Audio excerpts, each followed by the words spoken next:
नमस्कार भाइयों बहनों, मैं अमन बिष्ट, जिला पंचायत सदस्य चांदपुर, ब्लॉक द्वारिखाल, विधानसभा क्षेत्र यमकेश्वर, जिला पौड़ी गढ़वाल। भाइयों बहनों, अभी कुछ समय पूर्व ही उत्तराखंड के यशस्वी माननीय मुख्यमंत्री श्री पुष्कर सिंह धामी जी द्वारा उत्तराखंड की सभी 70 विधानसभाओं से उनके क्षेत्र की प्रमुख 10 समस्याओं की मांग की गई थी। यह ऐतिहासिक कार्य पहली बार शायद ही किसी के द्वारा किया गया हो।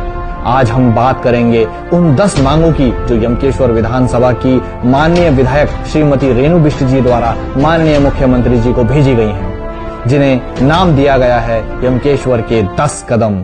भाइयों बहनों, आपने एक कहानी सुनी होगी। एक प्यासा कौवा किसी बगीचे में जाता है। वहां वह एक घड़ा देखता है जिसमें थोड़ा सा पानी भरा होता है। अब समस्या यह थी कि उस पानी तक उसका मुंह कैसे जाए। वह वहां पर पड़े कुछ कंकड़ देखता है।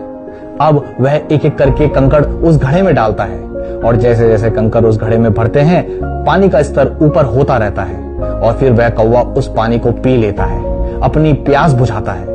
यदि वह कौवा यह सोच लेता कि एक कंकड़ डालने से क्या होगा, तो वह कभी भी उस सफलता तक नहीं पहुंच पाता।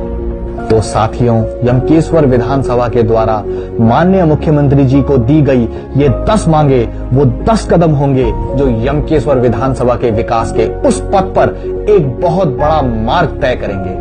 उसी प्रकार एक किस्सा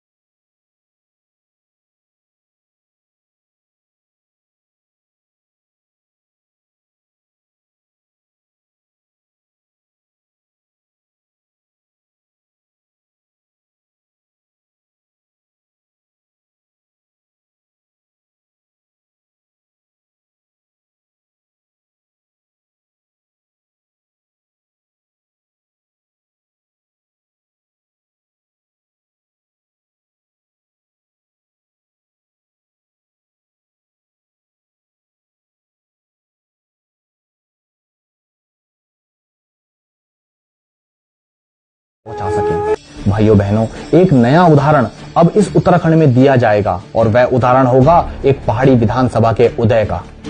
हम पहाड़ से पलायन और बंजर होते खेतों को, खाली होते मकानों की कितनी भी बातें कर लें, किंतु जब तक हम पहाड़ के लोगों की मूलभूत सुविधाओं के लिए ठोस कदम नहीं उठाएंगे, यह सभी बातें बेमानी होंगी। उत्तराखंड के पहाड़ी क्षेत्र जहां सुख सुविधाओं की तो छोड़िए, जहां पर मूलभूत सुविधाओं के लिए भी आम इंसान तरस रहा है, जहां के क्षेत्रवासियों का कहना था कि उनकी कोई भी सुनने वाला नहीं है, जिसकी कभी यमकेश्वर वासियों ने कल्पना भी नहीं की थी। आज मुख्यमंत्री जी द्वारा क्षेत्र की 10 सबसे आवश्यक मांगों की मांगे जाने पर यह आशा की किरण जागी है कि अब अवश्य पहाड़ के लोगों के लिए विकास कार्य होंगे। पहला कदम, बीन नदी पर पुल। भाइयों बहनों, उत्तराखंड राज्य निर्माण के बाद 2002 प्रथम निर्वाचन के समय इस पुल की मांग उठी। अप्रैल 2014-15 में विशाल धरना प्रदर्शन किया गया, जिसमें 82 गांव के ग्रामीण सम्मिलित थे। 156 दिनों का क्रमिक अनशन और 9 दिन का आमरण अनशन चला। ग्रामीणों पे मुकदमे हुए, कई बार इसको बनाए जाने की घोषणाएं भी हुई और कई बार शिलान्यास भी हुआ, लेकिन कभी भी इस कार्य को धरातल पर साकार रूप मिलना नहीं हो पाया। बीन नदी पुल की बात अब लोगों के बीच एक मजाक से बनने लगी थी। सभी को लगने लगा था कि यह पुल अब कभी भी नहीं बन सकता। लेकिन साथियों, ये पुल कोई मजाक नहीं है। इस पुल से 82 गांव प्रभावित होते हैं। बरसात के समय इन सभी गांव के दोनों ओर से नदी आने के कारण और पुल न होने की वजह से ये क्षेत्र जैसे किसी टापू का रूप ले लेता है और सभी क्षेत्रवासी इसके बीच फंस जाते हैं और किसी भी प्रकार की सुख सुविधाओं और आवश्यक सेवाओं से पूरी तरह से वंचित रह जाते हैं। श्रावण मास के समय नीलकंठ मंदिर में दर्शन हेतु लाखों श्रद्धालु आते हैं, जो कि अपने प्राणों को जोखिम में डालकर इस मार्ग को पार करते हैं और 4 धाम यात्रा के दौरान भी मुख्य मार्ग के ट्रैफिक से बचने के लिए लोग इस खतरनाक मार्ग का प्रयोग करते हैं। कुल मिलाकर इस स्थान पर स्थानीय जनता की कठिनाइयों को देखते हुए और क्षेत्र में आने वाले यात्रियों की सुविधाओं को देखते हुए इस पुल का निर्माण होना बहुत ही आवश्यक है। दूसरा कदम, सिंगताली पुल। भाइयों बहनों, सिंगताली पुल के विषय में एक बहुत ही आवश्यक जानकारी आप सभी को बताना चाहता हूँ। वर्तमान विधायक यमकेश्वर श्रीमती रेणु बिष्ट जी द्वारा वर्ष 2006 में, जब वह उस समय यमकेश्वर ब्लॉक की प्रमुख थी और उनके कार्यकाल में अनेकों विकास कार्य हुए थे, उन्हीं विकास कार्यों में से यह योजना भी एक थी। श्रीमती रेणु बिष्ट जी के प्रयासों से ही तत्कालीन मुख्यमंत्री जी द्वारा 15 करोड़ 75 लाख रुपए की वित्तीय स्वीकृति प्रदान करवाने का कार्य किया गया था, जिसके बाद 21 किलोमीटर सड़क का निर्माण हुआ था। रेणु बिष्ट जी के ब्लॉक प्रमुख कार्यकाल के पश्चात इस पुल पर राजनीतिक श्रेय लेने की होड़ के चलते ये कार्य अटक गया। स्थानीय आम जनता 16-17 सालों से निरंतर इस सिंगटाली पुल के लिए संघर्ष करती आ रही है। यह पुल कोई सामान्य पुल नहीं है। इस पुल से लगभग 800 गांव व 8 ब्लॉकों को भी लाभ पहुंचना है।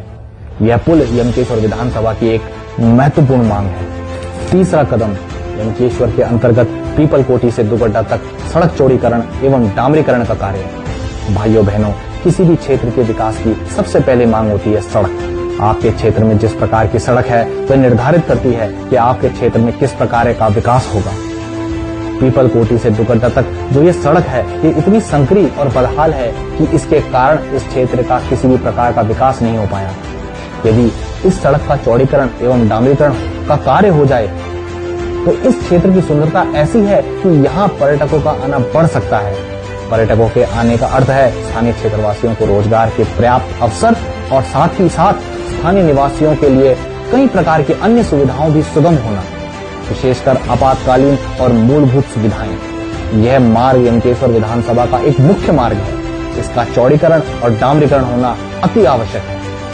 चौथा कदम, कौड़िया किमसार मोटर मार्ग। कौड़िया किमसार मोटर मार्ग जो कि डाडा मंडल क्षेत्र के लिए बहुत ही महत्वपूर्ण है, किंतु इस मार्ग का बहुत ही बुरा हाल है। इस मोटर मार्ग के लिए ग्रामीणों द्वारा 2015-16 में 7 माह तक अनशन किया गया था। इस रोड के लिए कई बार घोषणाएं भी की गई थी और इस हेतु समितियां भी गठित की गई थी। इस मार्ग के चौड़ीकरण एवं सुदृढ़ीकरण के लिए वर्षों से स्थानीय क्षेत्रवासियों के लिए बहुत बड़ी मांग है। पांचवा कदम, दुगड्डा ब्लॉक के ग्राम सकाली के समीप खो नदी पर 42 मीटर स्पान स्टील गार्डर पुल का निर्माण। यह उस क्षेत्र के लिए बहुत ही सुविधा होगी। छठवां कदम, दुगड्डा में प्राथमिक स्वास्थ्य केंद्र का उच्चीकरण का कार्य। भाइयों बहनों, दुगड्डा का यह प्राथमिक स्वास्थ्य केंद्र पहाड़ के बहुत विशेष स्थान पर है। यमकेश्वर विधानसभा और लैंसडाउन विधानसभा के पहाड़ी जनता के लिए यह प्राथमिक स्वास्थ्य केंद्र एक बहुत बड़ा वरदान साबित हो सकता है। दुगड्डा क्षेत्र के आसपास की जनता ही 40 से 50 हजार के करीब है, जिनको आपात की स्थिति में बहुत कठिनाइयों का सामना करना पड़ता है। यदि इस हॉस्पिटल का उच्चीकरण होता है तो पहाड़ के लोगों का इससे बहुत लाभ होगा। सातवां कदम, यमकेश्वर में जुलेडी ढूसन मोटर मार्ग तथा धारकोट मोटर मार्ग के मध्य में 14 किलोमीटर का अवशेष मोटर मार्ग मिलान का निर्माण कार्य। आठवां कदम, विकासखंड द्वारिखाल में भैरवगढ़ी मंदिर में रोपवे निर्माण की स्वीकृति का कार्य। यह कार्य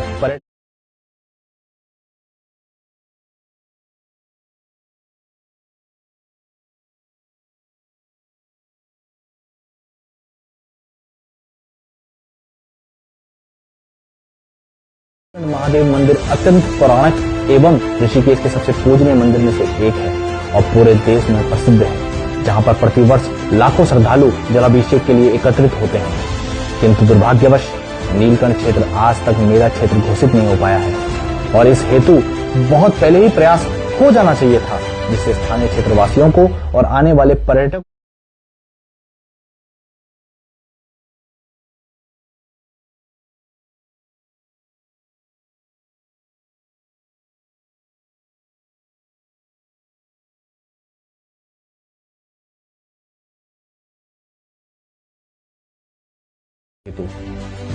भाइयों बहनों, इस मांग पर एक बात गंभीरता से कहना चाहूंगा कि यमकेश्वर विधानसभा के आसपास जितनी भी विधानसभा हैं, जैसे लैंसडाउन विधानसभा, कोटद्वार विधानसभा, ऋषिकेश विधानसभा, पौड़ी विधानसभा, हरिद्वार विधानसभा, नरेंद्र नगर विधानसभा, इन सभी विधानसभाओं में सरकारी डिग्री कॉलेज है, किंतु इन सभी के मध्य स्थित यमकेश्वर विधानसभा में कोई भी सरकारी डिग्री कॉलेज नहीं है, जो कि इस पहाड़ी विधानसभा के लोगों के लिए बहुत ही दुख का विषय है।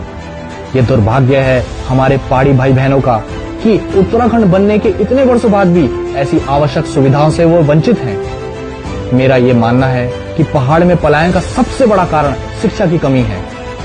अतः मेरा सरकार से निवेदन है कि पहाड़ के भविष्य, यहाँ के नौजवान जो इस क्षेत्र का उज्जवल भविष्य है, उन सभी के लिए मैं इस मांग को सरकार के सामने रखता हूं कि वह इस पे विशेष ध्यान दें। तो भाइयों बहनों, ये हैं वह 10 मांगे जो यमकेश्वर विधानसभा की ओर से माननीय मुख्यमंत्री जी को भेजी गई हैं। ये वह 10 मांगे हैं जो इस विधानसभा के कोने कोने को विकास के एक सूत्र में जोड़ सकती हैं और पहाड़ में विकास की एक नई परिभाषा लिख सकती है। पहाड़ के नागरिकों को पलायन पर मजबूर होने से रोक सकती है। यह 10 कदम वो हजारों मील की दूरी तय करेंगे जो पहाड़ के जल, जंगल, जमीन और पहाड़ के निवासियों के चेहरे पर फिर से रौनक ला सकते हैं।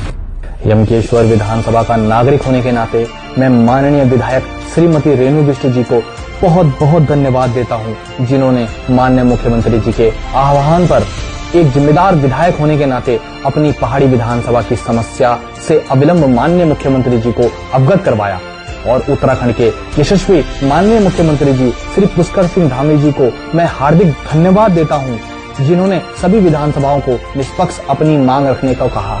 और साथ ही मेरा निवेदन है कि इस पहाड़ी विधानसभा की यह मांगे जो हमारी पहाड़ी भाई बहनों के लिए बहुत आवश्यक हैं, आपके द्वारा इन सभी मांगों को अवश्य ही पूरा किया जाएगा।